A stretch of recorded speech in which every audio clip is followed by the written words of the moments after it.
ver, señor venga. Buenos días a todos, bienvenidos de nuevo al primer encuentro de administradores de fincas de Canarias. Espero que hayan tenido tiempo de descansar y de recuperarse después de la noche maravillosa rockera que tuvimos todos, así que enhorabuena otra vez a la organización porque es fantástica. Pero bueno, tenemos que continuar y por lo tanto vamos a dar paso a la cuarta ponencia, cuyo título es en concreto las energías renovables y la gestión de autoconsumo, retos en el futuro del administrador de fincas.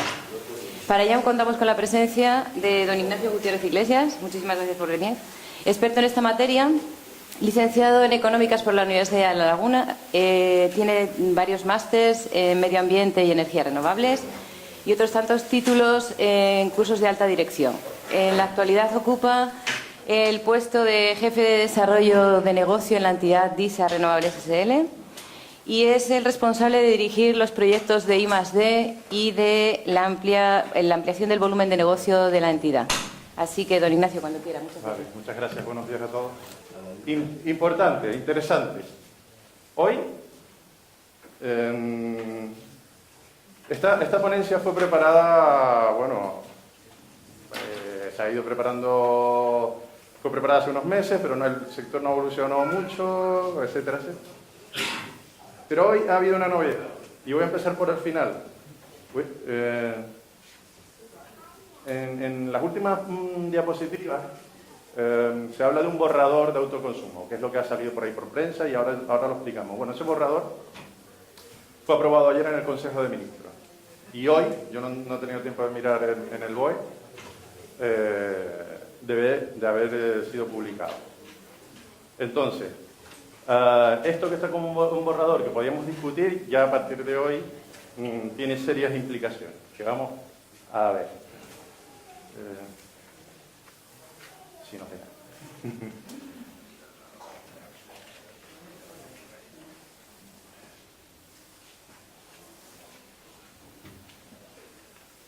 ¿Podemos? Si alguien puede acercarse un momentito.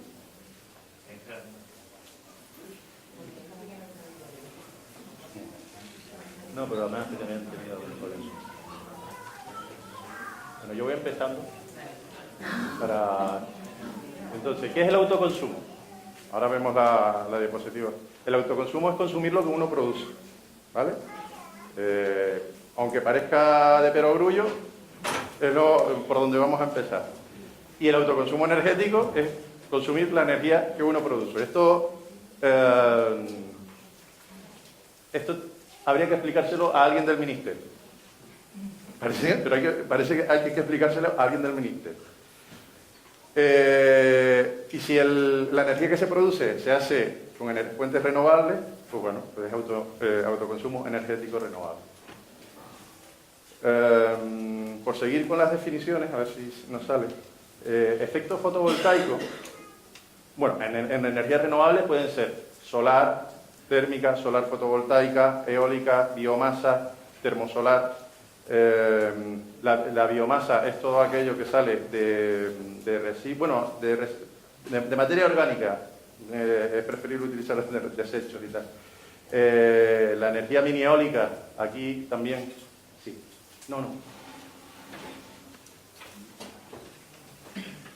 La mini eólica también puede utilizarse en autoconsumo. Aquí en Canarias tenemos un problema y es que la mini eólica a nivel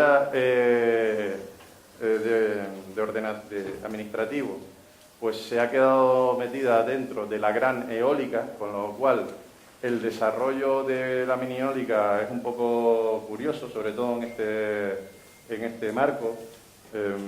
Sí, para autoconsumos aislados de red, que ahora explicaré lo que es eso, pero para instalaciones conectadas de red, pues no...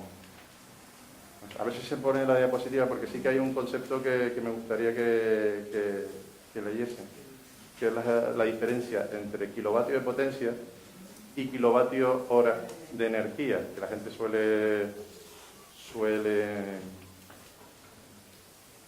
confundir. Si no lo digo ya.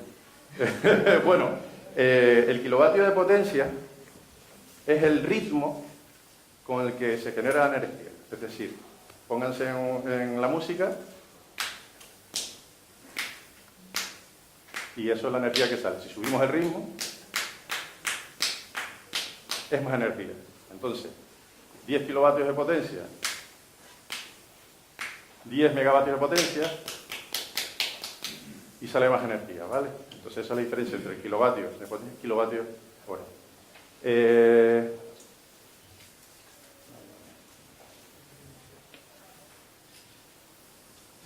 Bueno, si no, vamos avanzando. Yo voy explicándolo y seguramente cuando vean ya luego la imagen lo tendrán más claro. Bueno, instalaciones aisladas. ¿Qué son instalaciones aisladas? Son instalaciones de generación eléctrica que no están conectadas a la red. Es decir, un individuo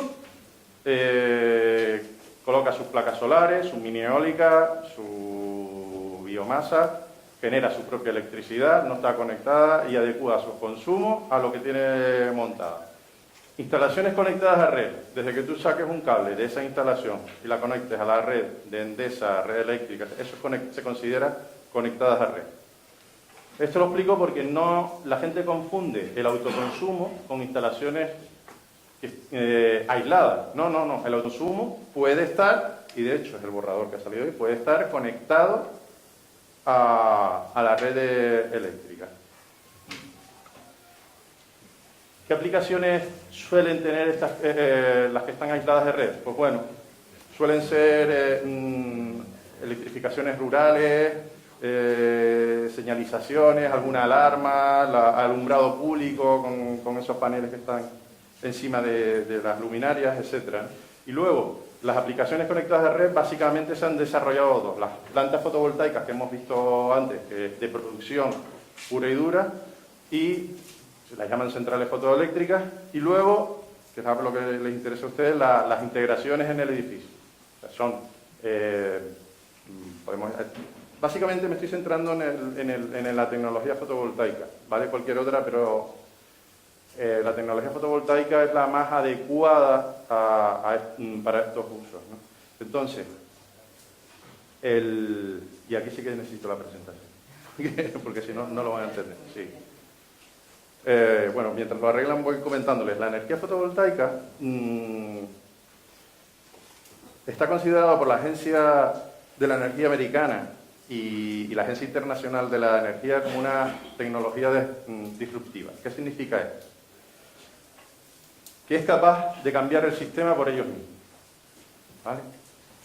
El sistema eléctrico, tal y como lo conocemos nosotros ahora, donde hay compañías operadoras de electricidad, comercializadoras, distribuidoras, operadoras de red, operadoras del mercado. Bueno, la tecnología fotovoltaica es capaz por sí misma de cambiar ese sistema. Está así identificado por la gente. Las redes que hoy conocemos hoy en día cambian totalmente con la energía fotovoltaica. Se vuelven redes mucho más malladas y mucho más independientes. Y lo que más importante, que se produce en el sitio donde se consume.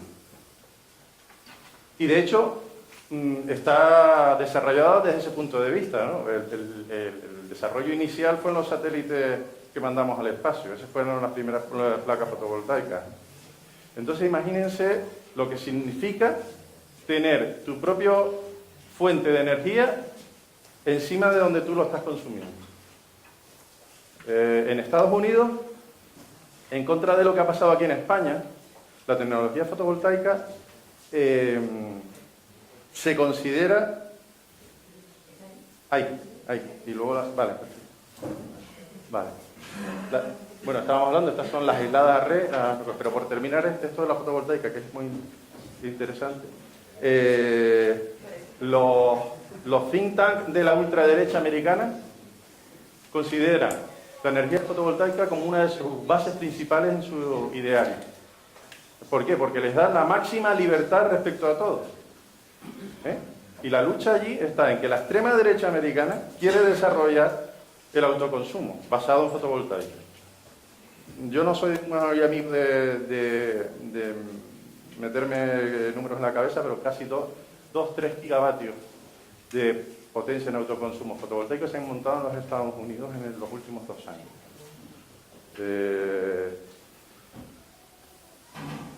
Entonces, aquí hablamos de las aplicaciones ¿dónde podrían?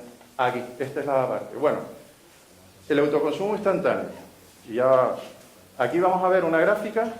Esta gráfica que está aquí es el consumo, en este caso de un taller. Luego lo vemos en una vivienda. Este es un taller, bueno, la instaladora lo que ha hecho es poner placas fotovoltaicas de tal forma que la generación de energía eléctrica pues cubre parte de su consumo. Este es el autoconsumo instantáneo, es decir, todo lo que se produce en ese mismo momento, realizando un estudio previo del consumo, pues se utiliza.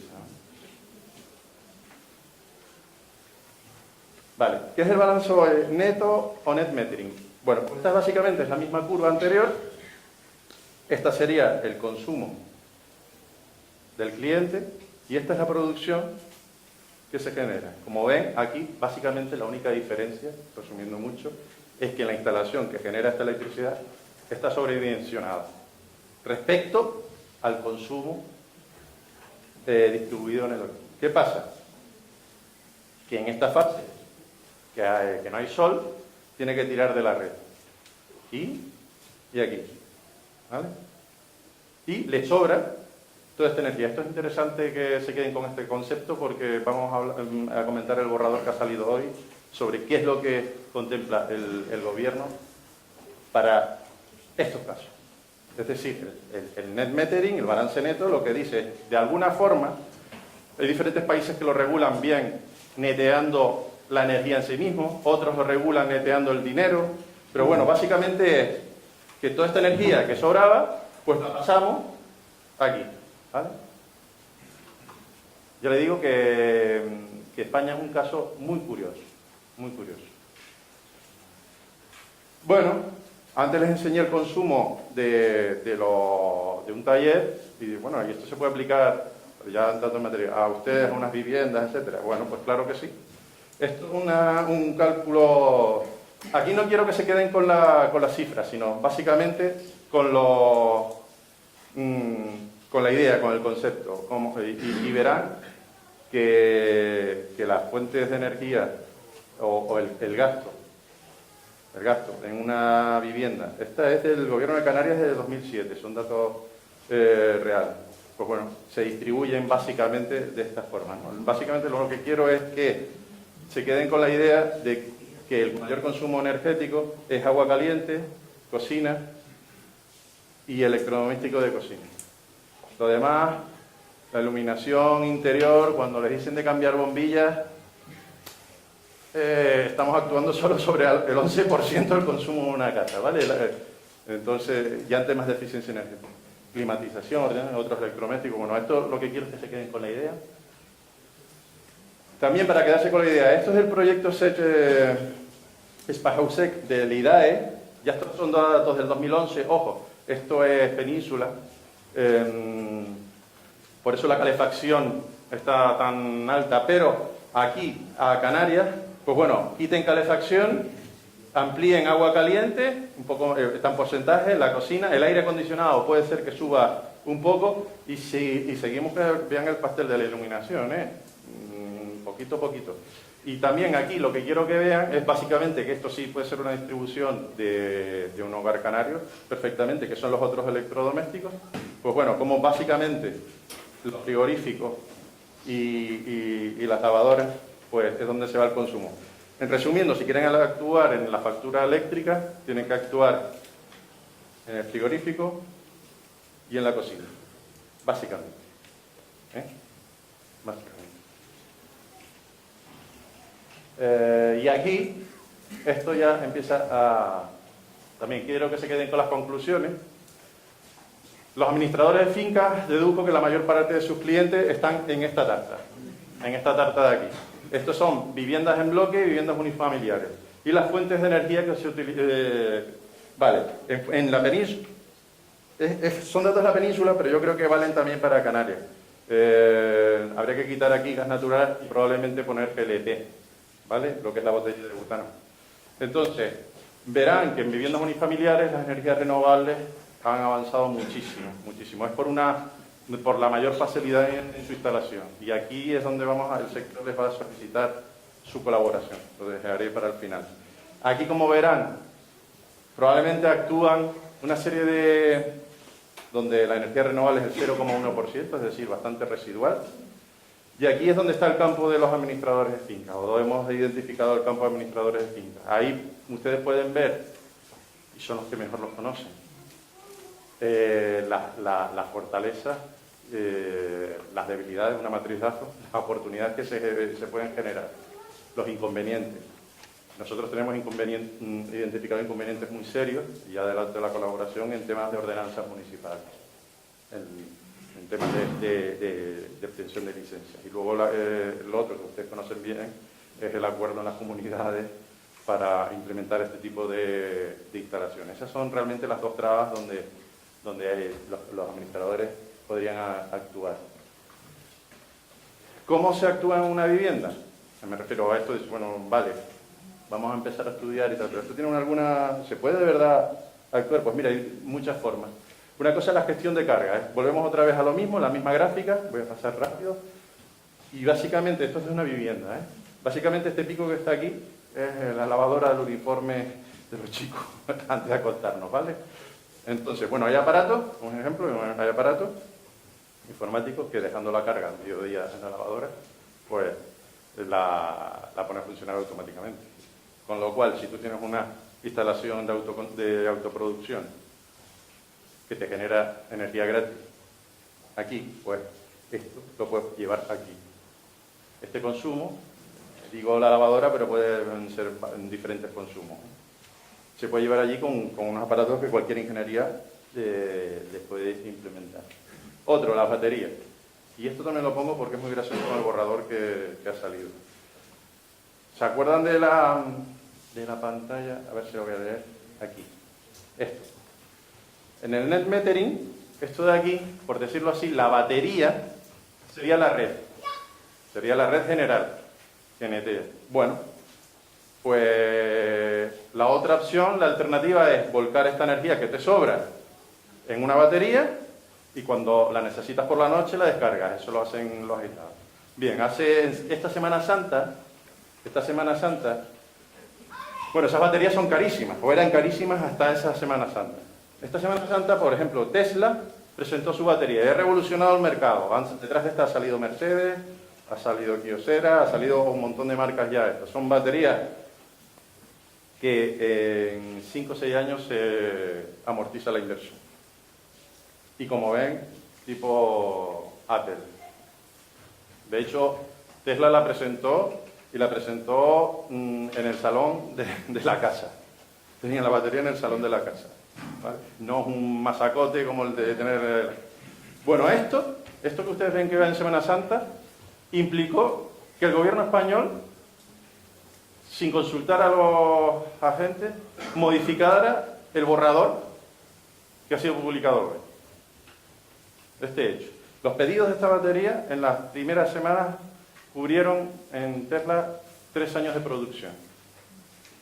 3 años de producción. Bueno, pues esto ha hecho que incluso el Ministerio haya actuado grabando desmesuradamente en la implicación de estas medidas. Esto, el resto del mundo lo amortiza en 5 o 6 años, en España 30. En España 30. Y bueno, y ahora vamos a quizás a lo que a ustedes más les pueda interesar. Cuando nos sentamos con él en la oficina del colegio en Santa Cruz, pues claro, me pidieron, ya que íbamos al Hierro, dar una charla de energías renovables, etcétera, y bueno, el campo de la energía renovable es enorme. ¿Qué quiere? Bueno, pensamos en el autoconsumo porque es posible que ustedes, pues lo puedan ver como unos ingresos extras, también un trabajo extra. Y puedan ver esto como una oportunidad. Entonces, bueno, dándoles un poco vueltas al asunto, nos hicimos un supuesto de una comunidad una comunidad teórica, ficticia y buena, donde todos están de acuerdo y donde todos tienen la misma idea y donde todo se vota por unanimidad y estén pensando en que, oye, pues queremos bajar nuestra factura eléctrica y tenemos una terraza que es de la propiedad y bueno, ¿y por qué no aprovecharla? ¿Y por qué no aprovecharla? Y generar nuestra electricidad y distribuirnos en función de consumos, metros cuadrados, históricos, etcétera, y llegar a ese tipo de acuerdos. Pues claro que se puede hacer. Claro que se puede hacer. Y yo creo que ahí los administradores tienen un papel muy importante. Muy importante. El cliente de comunidad, bueno, yo no, ustedes saben hacer su trabajo mejor que yo, y entonces yo ahí creo que la idea es esa y poner de acuerdo. Entonces se necesita un diagnóstico previo, bueno, qué vecino consume más, qué vecino consume menos, cómo lo vamos a hacer, en base a los ahorros obtenidos por uno o por otro, porque unos tienen más electrodomésticos, otros no. Bueno, normalmente se parte en estos casos, en el sector industrial, no residencial, de una auditoría previa de consumo. Esa auditoría, luego, a ver si la tengo aquí, luego volvemos para atrás. Esa auditoría se realiza y a partir de ahí se realizan el diseño de las medidas de ahorro. Bueno, pues vamos a poner placas. Yo estoy hablando de autoconsumo, luego Carlos podrá hablar de otras medidas que se pueden tomar para conseguir ahorro. Básicamente en este tipo de cosas, en los servicios energéticos, eficiencias energéticas, hay 3 patas fundamentales, que son el autoconsumo, la eficiencia energética, es decir, conseguir mejores rendimientos en los aparatos y ahorros de energía, y luego un tema de contratos con las distribuidoras. Es decir, llega la fase de ingeniería. Evidentemente aquí el administrador como coordinador, yo lo que estoy planteando es que el administrador de finca puede coordinar todos estos programas y todos estos desarrollos. La ingeniería realiza el plan, se ejecuta, estamos hablando ya de meter instaladores, ustedes lo conocen mejor, meter instaladores, gestionarlo y mantenerlo de alguna forma, lo que hablábamos. Si aquel tiene 3 aparatos de aire acondicionado y la señora del primero tiene un ventilador, no pueden pagar lo mismo, ni de la inversión, ni van a tener los mismos ahorros, ¿no? Y eso hay que verificarlo y comprobarlo. Luego todo eso tiene también contratos de seguro, por supuesto. ¿Qué pasa con la instalación? Tiene contratos de financiación. ¿Cómo lo vamos a hacer? Aquí hay una ventaja competitiva. ¿Cómo lo vamos a hacer? Lo hacemos con derramas, lo hacemos con derramas de financiación bancaria, lo hacemos con empresas de servicios energéticos. Son decisiones que se pueden tomar y que se pueden trabajar. El contrato de suministro eléctrico de las viviendas también se puede negociar. Les digo una cosa, una de las mayores comercializadoras que se ha instaurado en el último año y medio, en Península, cuando se compraba... Esto ya es un tema de mercado de la electricidad, aunque los canarios nos quedan un poco lejos, porque siempre hemos estado un poco fuera de esto, pero las grandes compañías van al pool, compran electricidad una cantidad, hacen sus ofertas y luego se las venden a ustedes. Bueno, pues en Península muchas asociaciones derivadas de administradores de fincas, asociaciones de vecinos, etcétera, han constituido una gran comercializadora que está compitiendo con las grandes comercializadoras comprando electricidad en el pool, y se han instaurado como comercializadoras. Bueno, el contrato de instalación de las placas en este caso, y todo lo que es las garantías, la operación, mantenimiento, todo lo que es explotación, todo eso, pues bueno, hay que cerrarlo con contratos, es un trabajo, por eso digo que bueno, lleva su trabajo y por el cual se puede cobrar, no digo que no. De hecho está aquí. Si tenemos aquí la comunidad o administración, pues bueno, los usuarios que obtienen agua caliente, calor, frío, electricidad, ahorro, y les sale euro, esto tendrán que pagarlo. Tenemos por otro lado las entidades financieras, si se utiliza, el flujo es de salida, es que hay que pagar, y hay que pagar, les entra el dinero para la instalación y hay que pagar. Eso lo voy a dejar para el final. Los suministradores de equipos, instaladores, etcétera, etcétera. Y aquí tenemos lo siguiente, pues bueno, tanto la comunidad como los inquilinos, pues pueden consumir electricidad vía comercializadora o vía instalaciones eléctricas, ¿vale?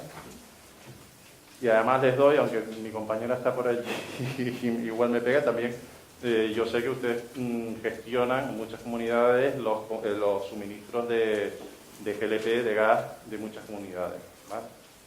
Pues bueno, no es lo mismo negociar por una comunidad que por 20. Más o menos. Entonces podrían convertirse realmente en gestores de energéticos de las comunidades de los vecinos. ¿Vale? Desconozco la norma que rige a los administradores de fincas si pueden cobrar, o eso está dentro del paquete, eso es lo que no sé. Yo ahí me desconozco de esto. Bueno, parámetros a considerar. Pues bueno, pues lo que hablábamos, financiación por terceros, ¿qué lo hacemos? Con recursos propios o mixtas, etcétera. Los servicios prestados por proveedores, pues bueno, el alcance del contrato, hasta dónde llega el inicio, si me lo mantienes hasta el final de la vida útil, o mitad. Son temas más mercantiles de contratación. Cómo gestionar esos ahorros, lo que comentábamos, no es lo mismo la señora del primero, que tiene un ventilador, y que el de arriba, que tiene 3 aparatos de aire acondicionado. ¿Cómo se paga? Eso luego, los riegos, quién asume las responsabilidades de esas instalaciones, etcétera, etcétera, de su mantenimiento, eso hay que definirlo. La seguridad de suministro y propiedad de los equipos, de quién es el propietario, etcétera, etcétera, ¿vale? La duración de los diferentes contratos. Aquí esto es realmente un tema muy, muy económico, es decir, bueno, cuánto nos vamos a ahorrar, y lo que básicamente hay que buscar aquí, voy a resumir mucho, es que los contratos entren dentro del payback de la operación. Si va afuera, perdemos pasta, básicamente. Y bueno, medidas de verificación, ver quién está consumiendo, quién no está consumiendo, cuánto consume, y la operación de mantenimiento, ¿vale? Y bueno, y ahora entramos en el marco regulatorio.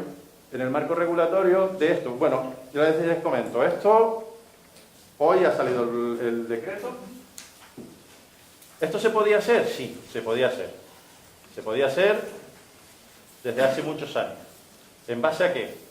Pues en base a esta normativa, la ley del sector eléctrico, en su revisión, pues incluso lo desarrolla, un aparato como un desarrollo individual. Antes se contemplaba dentro de un párrafo de un artículo, pero bueno, ahora ya existe artículo no sé qué, no sé cuánto autoconsumo, y lo regula, distingue 3 modalidades, crea un registro y establece bueno. Y este es el punto candente, ¿vale? Porque se establece que las que estén conectados a la red eléctrica puedan pagar un peaje. La llamamos peaje de respaldo. Luego la norma ha cambiado y le han puesto otro nombre, pero sigue siendo el mismo perro. Y es que por estar conectados, y eso lo verán ahora en las noticias de aquí hasta las próximas elecciones, el gobierno, o la tesis del gobierno, es que todo aquel que hace autoconsumo y esté conectado a la red se está aprovechando de una infraestructura que están pagando los demás. Se podría aceptar. O sea, se podría aceptar si las instalaciones son nuevas. Con instalaciones que están amortizadas, y si no, que se lo digan cuando vino el Delta y tumbó las torres de Unelco, con instalaciones que han estado con ese deterioro, donde no se ha hecho inversiones en mantenimiento y donde han cobrado por hacerlas. Bueno, ya empieza a crujir un poco la cosa, pero el problema es que se podría aceptar. El problema es el cómo. El cómo lo han hecho. Y lo han hecho de la siguiente forma. Ese peaje de respaldo se ha diseñado de tal forma que te van a cobrar por los kilovatios que uno produce, no por el que te engancha de los que necesito. Mira, yo a las 10 de la noche no hay sol, voy a tirar de aquí, son 14 céntimos el kilovatio hora, por aprovecharte la red vas a pagar 3 más. Bueno, tendría una explicación muy discutible, ¿eh? Tendría una explicación. No lo han hecho así. Lo han hecho por los 14 kilovatios que está por tu placa, por los kilovatios que tu placa fotovoltaica está generando por el día. Y si tu placa fotovoltaica genera 60 kilovatios, pues por esos 60 kilovatios por lo que tienes que pagar, ¿no? ¿Y dónde está la relación con la red? Pues todavía lo está preguntando el sector. Bueno, el sector y todos los agentes. Luego vemos una diapositiva. Me voy a adelantar, pero lo voy a decir. Hoy en España tenemos el mayor corralito energético de la historia de las sociedades modernas. Se lo digo desde ya. Y luego lo vemos. El Real Decreto 1699-2011 también regulaba la conexión de estas instalaciones y el reglamento de baja tensión. Es decir, desde hace mucho tiempo se podía montar. ¿Por qué no se ha montado? Si esto se podía hacer hace un montón de tiempo. Pues bueno, nunca un borrador de una ley ha generado tanto impacto. Más que la propia ley. La amenaza del Ministerio con sacar el borrador que hoy ha sacado bastó para parar durante 4 años al sector y a los instaladores. Nunca una amenaza ha surtido tanto efecto. Luego, y si quieres luego entramos en debate de por qué. Bueno, ya esto no es borrador, es autoconsumo. Existe hoy. Básicamente, y aquí perdonen, pero anoche hoy salía el decreto, con lo cual las informaciones que tengo son las que he podido consultar hacia última hora y tal. Y entonces, bueno, ratifica las 3 modalidades, no. Ahora solo recoge dos tipos de consumo. Bueno, esto es un tema muy técnico, pero la repercusión final es que realmente viene a encarecer esa decisión. Lo que viene a hacer es encarecer la inversión. En los paneles fotovoltaicos hay una cosa que se llama el kilovatio. ¿Se acuerdan de los kilovatios del ritmo? Bien, en fotovoltaico realmente se llama kilovatio pico. Los paneles en una situación de laboratorio, cuando se fabrican, se les saca una foto, unas condiciones ideales y tal, y pues, por ejemplo, si este panel tiene 225 vatios pico. Vale. Los ingenieros diseñan esas instalaciones con mayor potencia, porque de la que realmente... A ver cómo explico esto. De una forma fácil. Vamos a decir que se diseñan las instalaciones con mayor capacidad de potencia. Para resumir, ya sé que es una incongruencia, pero ¿para qué? Con mayor capacidad de potencia. Porque en función de los consumos de las horas solares, normalmente, por ejemplo, en el norte de España se le pone mayor potencia a la instalación que en Canarias, que tenemos una mayor irradiación y no hace falta tanta potencia, ¿vale? Entonces, ¿qué es lo que es por diseño? Es una cuestión tecnológica. ¿Qué es lo que hace el gobierno? Dice, pues te voy a cobrar la instalación o te voy a cobrar el peaje, no por la potencia que tú tengas. Oye, que yo tengo 10 kilovatios y yo voy a generar 10 kilovatios. No, dice, si tú has montado 10,5, 10,6, 10,7, vas a pagar por los 10,7. Con lo cual, uno que está en Galicia y otro que está en Canarias, o no hace falta Galicia, ojo, uno que está en La Orotava y uno que esté en Adeje, con la misma potencia va a pagar diferente, porque el de La Orotava va a necesitar meter más potencia en su placa, y eso es lo que penaliza al gobierno, ¿vale? Interrupción del suministro, bueno, esto ya es un cachondeo, y es decir, que la comercializadora podrá interrumpirte el suministro cuando yo le dé la gana, y eso se lo permite la ley, porque dice que, bueno, que le puede alterar sus redes, etcétera, etcétera. Bueno, es muy discutible, porque lo que altera las redes normalmente es el consumo, no lo que empuja, normalmente. Otra cosa que encarece la instalación este Real Decreto. Obligan a instalar 2 contadores. Miren, la Unión Europea, por normativa europea de hace muchos años, que son todos los cambios esos que usted conoce mejor que yo, está obligando a poner una serie de contadores. Y esos contadores son bidireccionales, miren, para afuera y para adentro. Poner 2 contadores, uno que mide la energía que te entra y otro la que genera, es encarecer la instalación y simplemente es para lo que comentábamos antes. Cobrarte por lo que generas, no por lo que chupas de la red, ¿vale? Y bueno, y esta es la famosa, que sigue igual la famosa cargos del sistema por otros servicios.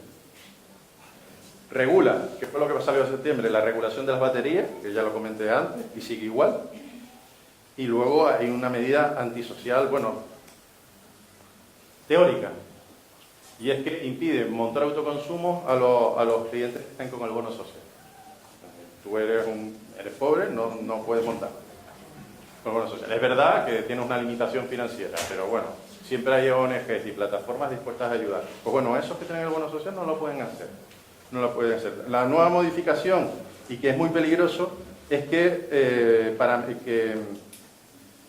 para menores de 10 kilovatios hay unas reducciones, pero ojo, son transitorias, con el peligro que sea es eso, es decir, tú pones tu instalación, te rebajan los cargos, esto salió en el borrador de hoy, te ponen tus cargos del sistema y te dice, bueno, tienes una bonificación los 2 primeros años, o 3, pero ya después no sabemos, con el riesgo que implica una instalación que estamos hablando de 30 a 40 años, que esto dura 30 a 40 años, no una instalación fotovoltaica bien mantenida.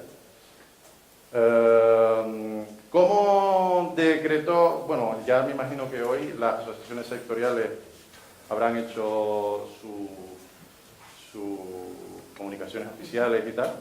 A esto se le llama autoconsumo del impuesto al sol, ya les puedo asegurar que lo vamos a cambiar por el corralito. Y bueno, estos son todas, no lo quiero leer, pero creo que esto se le han dejado en un... Ah, okay. ¿Puede ser? Vale, pues lo tienen. Lo único así interesante, bueno, si lo leen se mueren de la risa, porque mantiene las multas de hasta 60 millones de euros que no se regularizan. Es decir, esto es muy matizable, te digo, alguien que quiera hacer un autoconsumo y no cumpla la ley va a recibir la misma multa que un escape de una central nuclear. Por favor. Igual. Tiene la misma penalización. ¿Vale?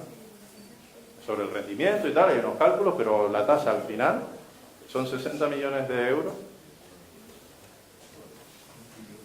que tiene una central nuclear de multa, pues a nosotros en función del rendimiento de los baños, nos aplicarían el mismo nivel. Si nosotros tenemos uranio en nuestra casa y se nos escapa, pues nos meten la misma multa que si tuviésemos una placa solar fotovoltaica en nuestra casa y no le hemos dado 2 días. Sí, entonces, eso era una promesa que tenían toda la gente y que vamos a ver si a partir de hoy la ponen en práctica o no. Yo ya he visto declaraciones esta mañana diciendo que si el PP no, porque es absolutamente todos los partidos políticos, oposiciones, ONG, fundaciones, etcétera, etcétera. En caso de que no tenga mayoría absoluta, pues exigirán, es lo que vienen a decir en este documento, exigirán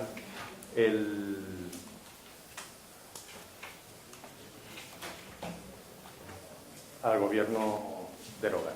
Yo, por no extenderme mucho más, bueno, ¿por qué en Canarias? Porque se lo he puesto muy mal, pero bueno, vamos a ver por qué nosotros podemos hacerlo y tener una oportunidad. Se lo he puesto muy mal porque está muy mal a nivel nacional, pero en Canarias hay una oportunidad. Y es que en Canarias el coste de generación eléctrica es muy alto, con lo cual todas estas ordinarias, anormal. Entonces, todas estas iniciativas se van a ver favorecidas. Por lo tanto, el nuevo decreto plantea la posibilidad de que Canarias quede exenta.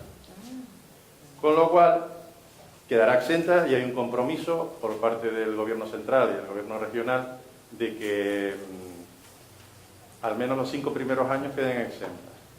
En agosto hubo una reunión de presidencia y ministros y verbalmente llegaron a la conclusión de que quedarán exentas de por vida, que eran las presiones que había demandado, o las demandas que había hecho el sector. Hay que ver el decreto, a ver cómo quedó eso para Canarias, ¿vale? Entonces, pues bueno, todos esos peajes de respaldo en Canarias se van a eliminar.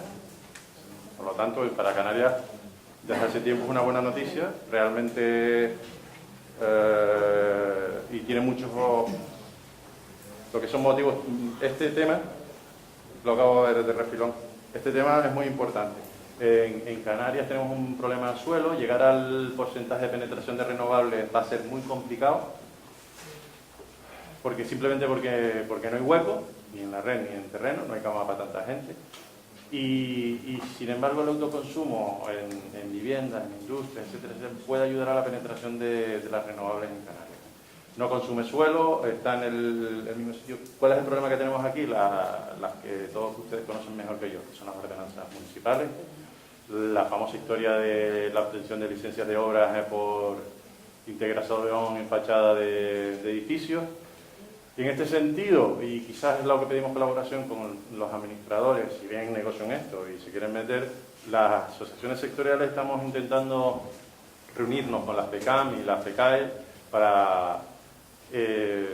y alguna propuesta ya se ha hecho para homogeneizar ordenanzas municipales en Canarias que permitan la instalación de estos paneles. Fíjense una cosa, no voy a decir el municipio, pero hay municipios donde literalmente se prohíbe, literalmente. Y es porque son ordenanzas que no se han retocado desde principios de los años 80, de los 70, y hay que actualizar. Ahí Carlos nos podrá contar un poco mejor, porque, por ejemplo, otro ejemplo, el caso del Puerto de la Cruz, en los años 80, se planteaban placas solares en general, en realidad era para calentar agua de los hoteles, y la ordenanza municipal decía que se tenía que cubrir solo el 50% de la terraza. Y bueno, hay mucho trabajo de actualización ahí. Bueno, pues yo me voy a cortar un poco más, pero no haberles dado un poco más la lata. Y lo que sí les pido, lo he puesto aquí porque creo que esta señora, Naomi Klein, es una señora que escribe sobre temas de energía, etc. Y en su último libro, pues puso esta frase y me pareció muy apropiada, porque es el momento. Es el momento de que toda la sociedad, absolutamente todas y toda la gente, presionemos. Presionemos porque es verdad que hay crisis económica y es verdad que hay paro. Y lo que decimos los economistas, efectivamente, son ciclos corto y medio plazo, pero hay un ciclo muy importante que nos estamos olvidando y que va a afectar probablemente a nuestros hijos y nuestros nietos, y son los problemas medioambientales. Y eso no lo vamos a resolver con las políticas que estamos haciendo ahora. Y bueno, yo quiero acabar aquí. Ignacio, muchísimas gracias. El nombre del... Gracias.